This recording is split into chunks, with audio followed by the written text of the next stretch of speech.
Now forget Croke Park. If it's hurling you're after next week, Newbridge or nowhere, that's the message. This coming Tuesday night, Kildare's County Ground is going to host an array of hurling, football and horse racing stars as they take part in a charity hurling match. Now, since 2012, the event has raised, wait for this, over €700,000 for cancer research. We're joined now by some of those taking part.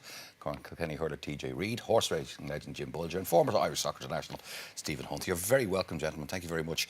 This is it's a brilliant thing, because hopefully someday we'll see research will have more breakthroughs and finally eradicate this scourge. I mean, it's touched every family in the country. Jim, tell us about coming up with the initial idea. Where was it born, or how did it develop?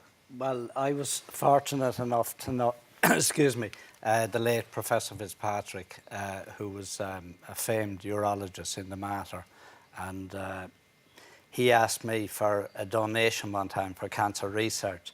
Obviously, whatever I gave him wasn't good enough, because he came back to me some months later and he wanted to know, did I have any ideas about how we could raise money on a fairly permanent basis. So at the same time, Davy Russell, our champion jump jockey, was fancying himself, and still does, as a hurler. And he wanted to get a bunch of jockeys who hurl to play my staff. So that went on for almost 12 months anyway, and nothing came of it. Then I was talking to Davy one day, and I got the idea that maybe we could sell this. And at the same time then, I got in touch with Kildare County Board, and they agreed to give us their pitch there in the centre of Newbridge. And it took off then from there.